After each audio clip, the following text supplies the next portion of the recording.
오늘은 느헤미야 두 번째 시간이 됩니다. 오늘 우리가 느헤미야서의 가장 중요한 핵심이자 이스라엘 포로 귀환 가운데 일어난 놀라운 부흥의 현장을 살펴보려고 합니다. 이 부흥의 중심에는 제사장의 자손 에스라라는 인물이 있습니다. 그래서 오늘 말씀의 제목은 선포하는 제사장입니다. 성경은 오늘 본문의 주인공인 에스라에 관해 상세하게 그의 배경을 설명해 줍니다. 에스라 7장 1절 말씀입니다. 2일 후에 바사왕 아닥사스다가 왕위에 있을 때에 에스라라 하는 자가 있으니라. 그는 스라야의 아들이다. 여기서 2일 후라고 나오는데요, 이 말은 예루살렘 성전 재건을 의미합니다. 성전이 재건된 에스라 6장과 에스라가 등장하는 에스라 7장 사이에는 60년이라는 공백이 있습니다. 그리고 이 사이에 왕후 에스더가 등장합니다. 그리고 에스더의 남편 아하수에로의 시대가 끝나고 그의 아들 아닥사스다가 다스리던 때 에스라가 등장하게 됩니다. 그래서 에스라는 바벨론에서 태어난 바벨론 포로 2세가 됩니다. 성경은 에스라의 계보에 관해 자세하게 설명하며 결국 아론의 16대 손이라고 밝힙니다. 에스라 7장 5절입니다. 대제사장 아론의 16대 손이라. 여기서 에스라가 아들 아론의 자손이라는 사실이 왜 중요합니까? 아론의 자손들은 태어날 때부터 제사장직을 받기 때문입니다. 더 나아가 성경은 에스라의 아버지를 스라야라고 소개합니다. 스라야는 예루살렘 성전이 무너지기 바로 직전 모든 제사 일을 총괄했던 대제사장이었습니다. 에스라는 유다 왕국의 마지막 대제사장의 아들인 것입니다. 그래서 에스라는 아론의 자손이자 대제사장의 아들이 됩니다. 에스라의 아버지 스라야는 바벨론 포로에 끌려가서도 유다 민족의 영적 지도자 역할을 감당했을 것입니다. 그리고 아들 에스라에게도 모세의 율법을 가르쳐 지키게 하며 제사장의 직무 또한 가르쳐 주었을 것입니다. 그래서 어느덧 에스라는 자라면서 모세의 율법과 제사장의 직무를 배우게 되고 이제는 율법에 익숙한 학자가 됩니다. 에스라 7장은 그래서 7장 6절에 이렇게 기록합니다. 그는 이스라엘의 하나님 여호와께서 주신 모세의 율법에 익숙한 학자로서 그의 하나님 여호와의 도우심을 입음으로 왕에게 구하는 것은 다 받는 자이더니. 에스라는 율법에 능통한 학자였다라고 성경은 기록합니다. 그런데 더 나아가 성경은 에스라가 왕에 구하는 모든 것을 다 받는 자라고 소개합니다. 학자들은 에스라가 아닥사스다 왕의 치하에서 페르시아의 율법 학자였을 것이라 라고 그렇게 추정합니다. 지금으로 말하면 페르시아의 법무부 장관 정도 되는 것입니다. 어떻게 모세의 율법학자가 페르시아의 율법학자가 될 수 있습니까? 그 이유는 당시 아닥사스다 왕이 모세의 율법이 하나님으로부터 온 것을 깨달았기 때문입니다. 그래서 아닥사스다 왕은 에스라에게 이런 놀라운 명령을 내립니다. 에스라 7장 25절 말씀 우리 같이 한번 읽겠습니다. 에스라여, 너는 내 손에 있는 내 하나님의 지혜를 따라 내 하나님의 율법을 아는 자를 법관과 재판관을 삼아 강 건너편 모든 백성을 재판하게 하고 그중 알지 못하는 자는 너희가 가르치라. 아닥사스다 왕은 하나님의 말씀이 진리인 사실을 깨닫게 됩니다. 그리고 모세의 율법에 능통한 에스라를 법무부 장관으로 등용한 것입니다.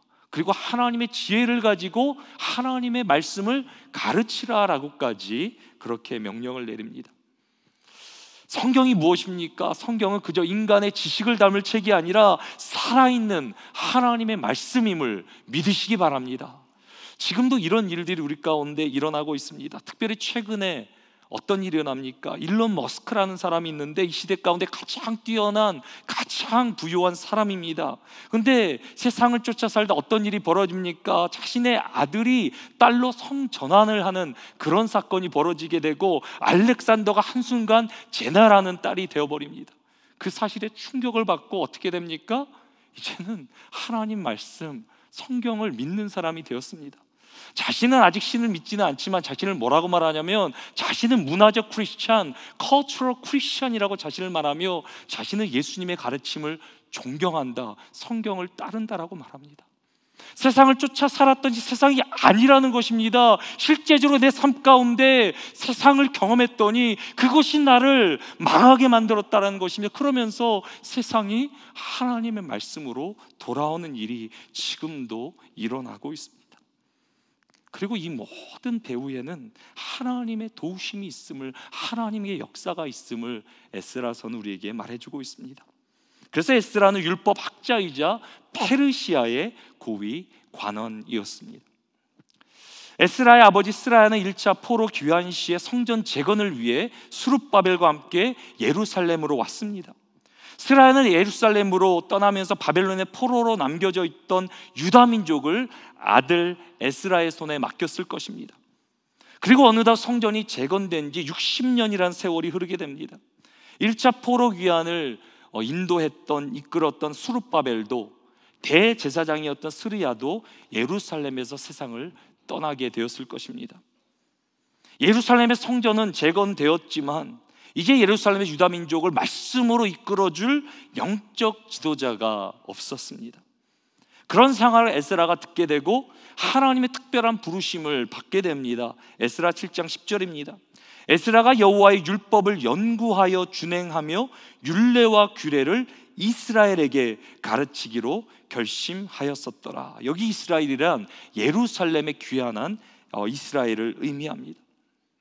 이제 에스라는 하나님의 부르심 가운데 예루살렘에 가서 이스라엘 민족에게 하나님 말씀을 가르치기로 결심합니다. 그래서 아닥사스다 왕의 허락을 받아 율법을 가리킬 학자요 제사장으로 예루살렘에 파송을 받게 됩니다. 이때 에스라를 중심으로 예루살렘에 돌아온 사건을 2차 포로 귀환이라고 우리는 부릅니다. 에스라는 말씀을 가리키는 사명을 가지고 예루살렘에 돌아온 것입니다. 에스라가 누구입니까? 바벨론에서 태어난 포로 2세입니다. 하지만 자신에게 익숙한 환경, 문화, 언어를 다 버리고 하나님의 말씀 하나 붙들고 그 말씀을 가르치기 위해 예루살렘으로 향해 떠난 것입니다.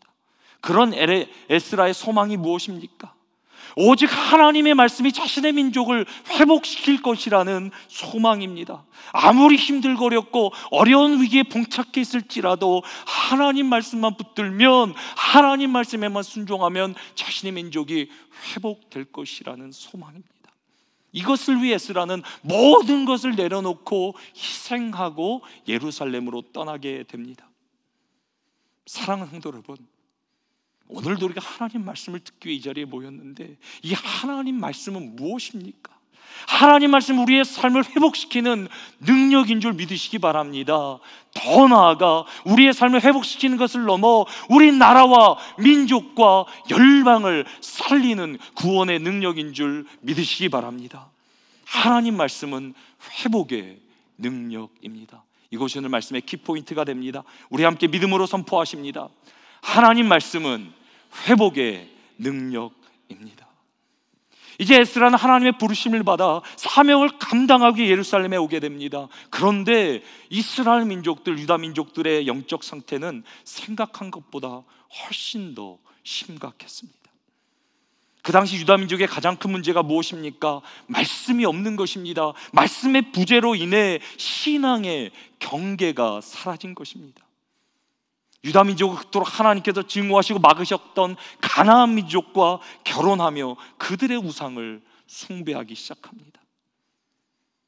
사랑하는 성도 여러분, 유다 민족이 여기까지 오게 된, 유다 민족이 망해 포로가 되었던 근본적인 이유가 무엇입니까? 우상 숭배입니다. 이제 하나님의 은혜로 겨우 포로 생활에서 벗어나게 됐는데 이들은 또다시 우상 숭배에 빠지게 된 것입니다. 유다 백성의 이런 타락 가운데 에스라는 속옷과 겉옷을 찢어버리고 자신의 머리털과 수염을 뜯었다라고 성경은 기록합니다. 그로 무릎 꿇고 손을 들어 하나님 앞에 간절히 기도하기 시작합니다. 그 기도의 시작을 에스라 9장 6절은 이렇게 기록합니다. 나의 하나님이여, 내가 부끄럽고 낯이 뜨거워서 감히 나의 하나님을 향하여 얼굴을 들지 못하오니 이는 우리 죄악이 많아 정수리에 넘치고 우리 허물이 커서 하늘에 미치니이다. 민족의 죄가 너무 부끄러워서, 하나님 앞에 나가기가 너무 부끄러워서 하나님 앞에 이렇게 기도하고 있는 것입니다.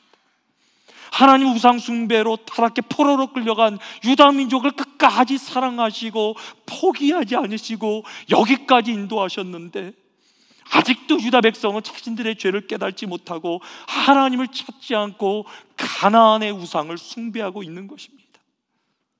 그런 자신의 민족의 현실을 생각할 때 하나님 앞에 나아가는 것, 기도하는 것까지도 너무 부끄럽게 느껴지는 것입니다.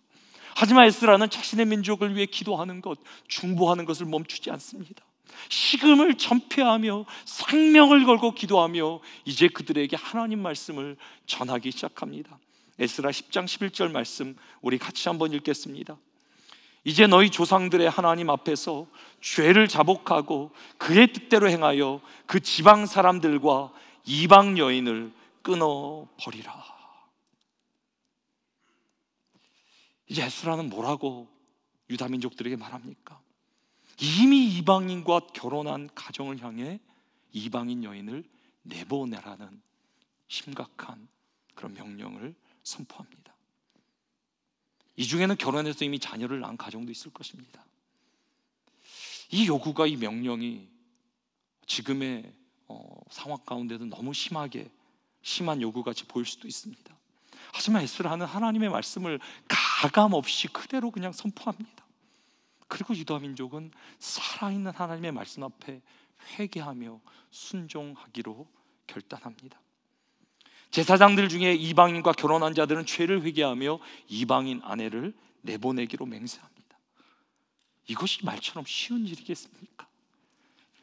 당사자들에게는 얼마나 이것이 힘든 일이었겠습니까? 왜 꼭 이렇게까지 해야 되냐 반문할 수도 있습니다. 실제로 에스라의 개혁에 반대한 무리들도 있었습니다.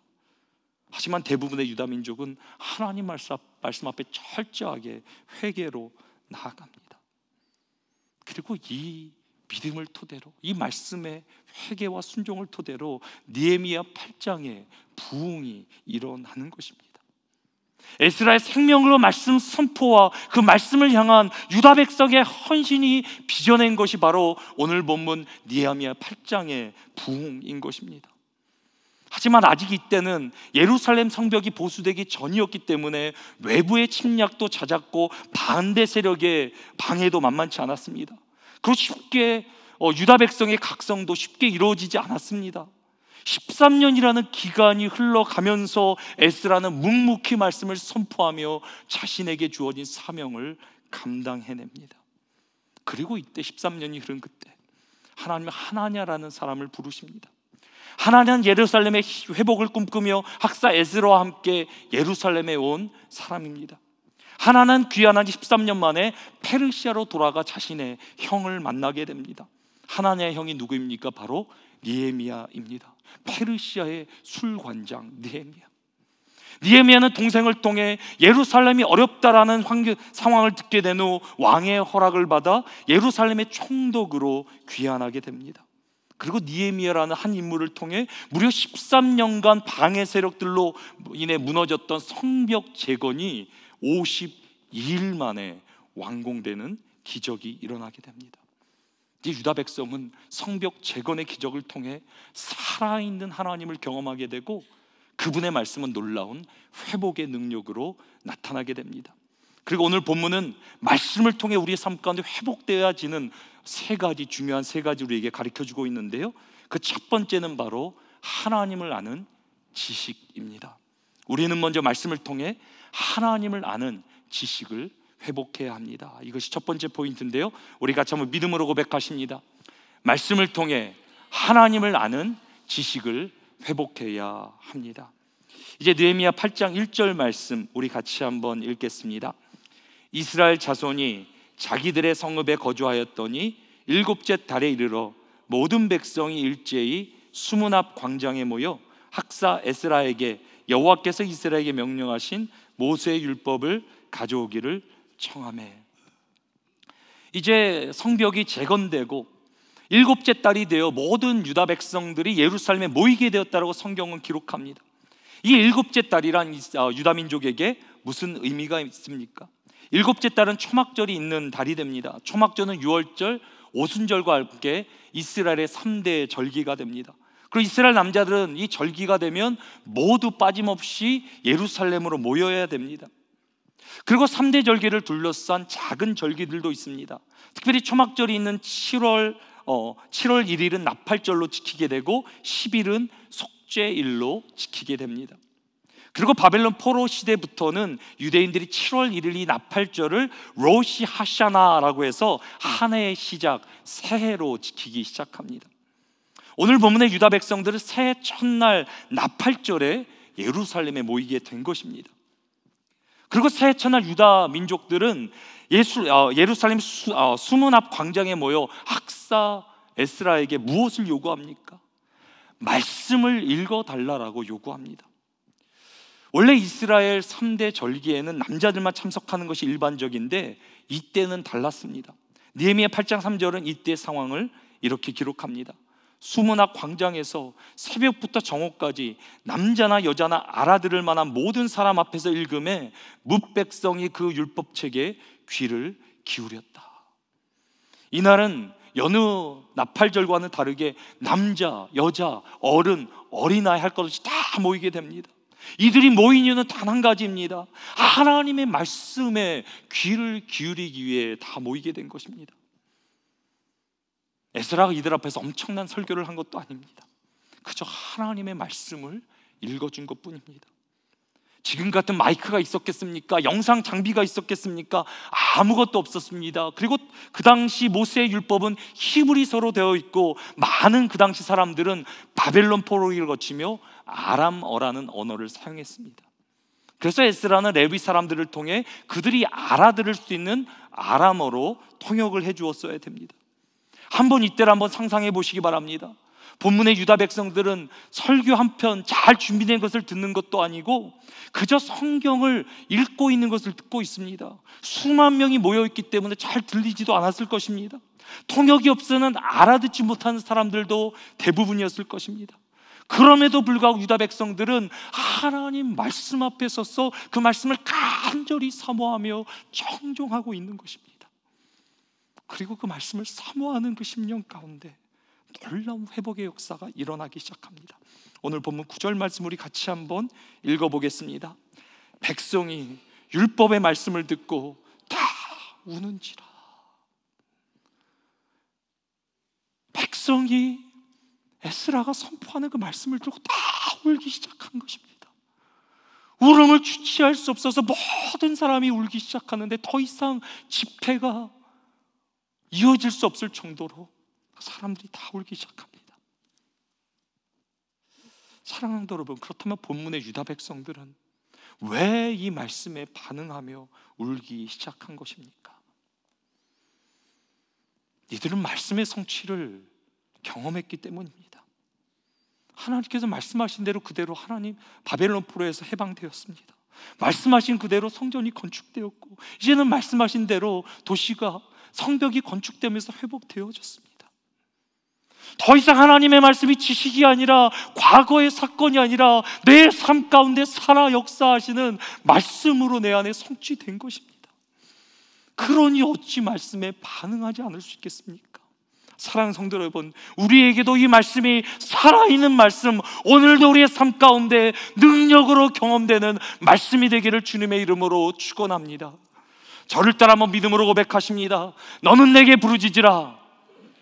내가 내게 응답하겠고 내가 알지 못하는 크고 비밀한 일을 내게 보이리라. 그렇게 믿으십니까? 저는 올해 기도하는 게 한 게 있습니다. 우리가 더 이상 말씀을 지식적으로 그저 우리 가운데 생각 가운데 있는 것이 아니라 말씀이 능력이 되어 우리의 삶 가운데 체험이 되고 경험이 되어 하나님, 살아계신 하나님 우리 성도들이 경험하게 하여 주옵소서. 여러분들 2025년 너는 내게 부르짖으라. 하나님께 부르짖고 기도해 보세요.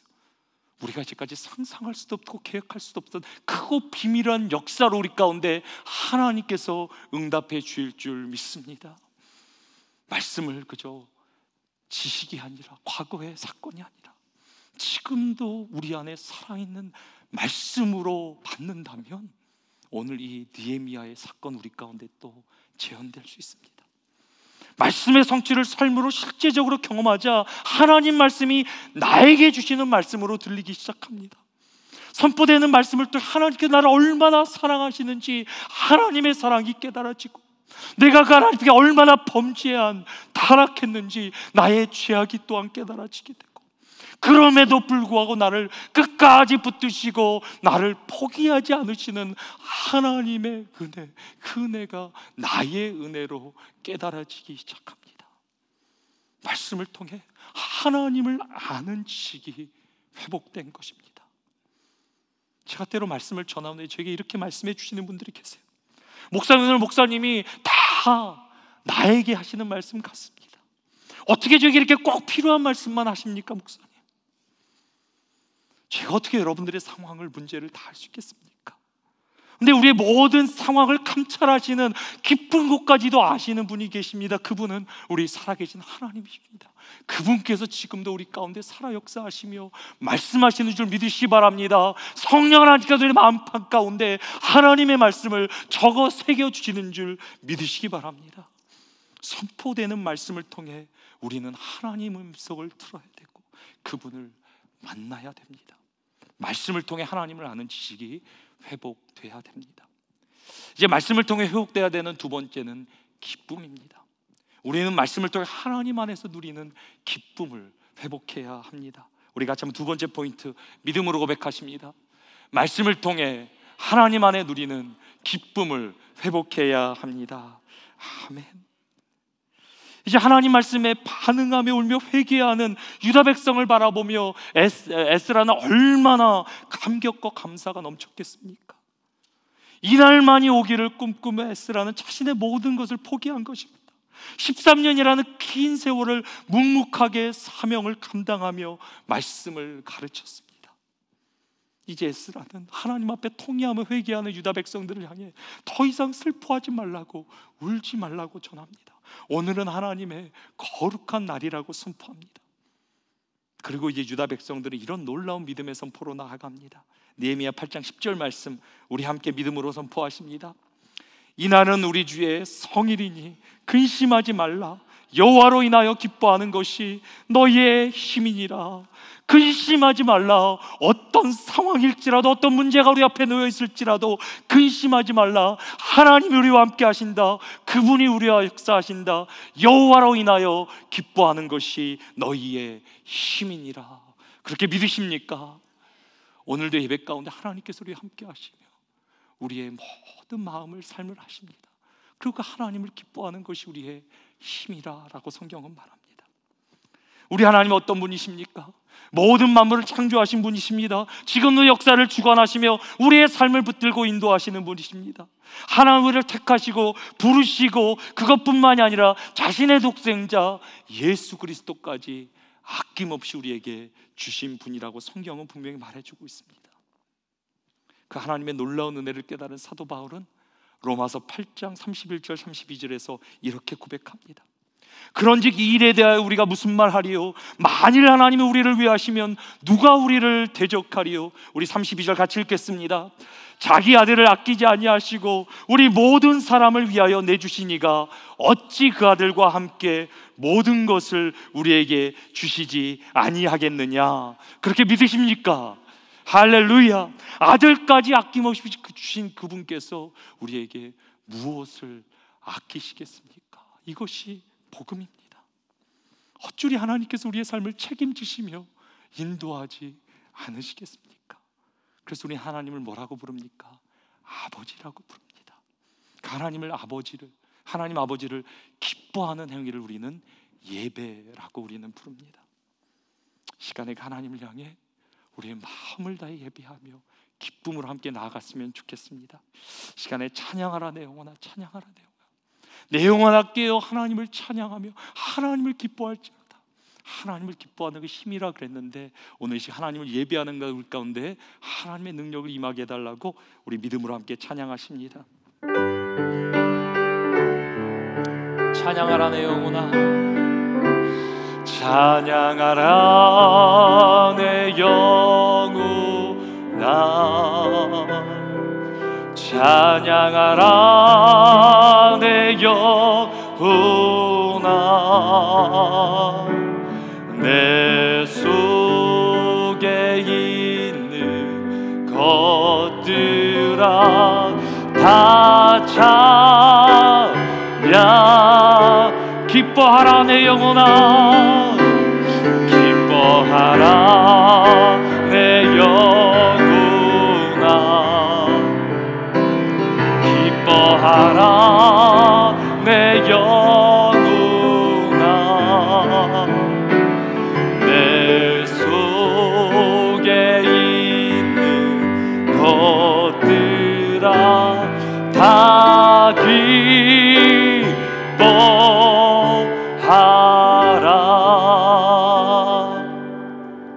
아멘.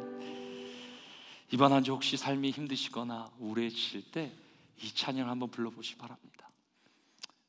찬양하라 내 영혼아. 기뻐하라 내 영혼아. 내 속에 있는 것들아 하나님을 찬양하며 기뻐할지어다. 하나님을 기뻐하는 것이 우리의 힘입니다. 하나님을 기뻐하며 예배할 때 우리 영이 살아나게 되는 줄 믿으시기 바랍니다. 말씀을 통해 우리는 하나님 안에 누리는 기쁨을 회복해야 됩니다. 이제 말씀을 통해 회복해야 되는 세 번째 마지막은 바로 순종입니다. 우리는 말씀을 통해 하나님을 향한 순종을 회복해야 됩니다. 우리 함께 믿음으로 마지막 포인트 고백하십니다. 말씀을 통해 하나님을 향한 순종이 회복해야 합니다.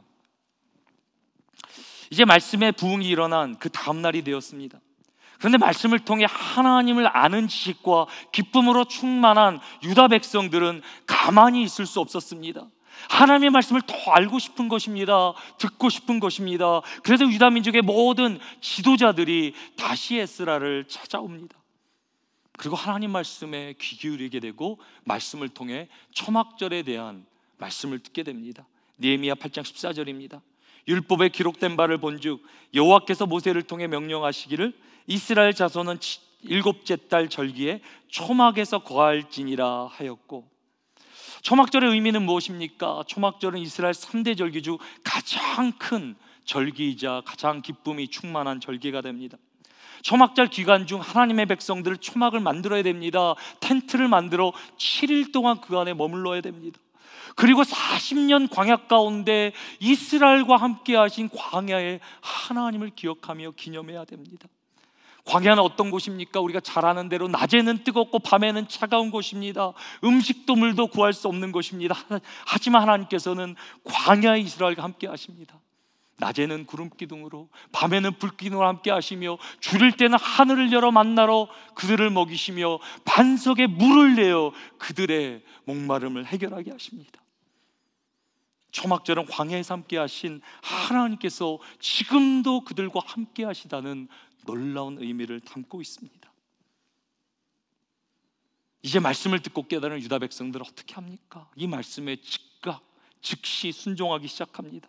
그리고 유다 백성의 순종을 성경은 이렇게 묘사합니다. 느헤미야 8장 17절입니다. 사로잡혔다가 돌아온 회중이 다 초막을 짓고 그 안에서 거하니 눈의 아들 여호수아 때로부터 그날까지 이스라엘 자손이가 쟁한 일이 없었으므로 이에 크게 기뻐하였다.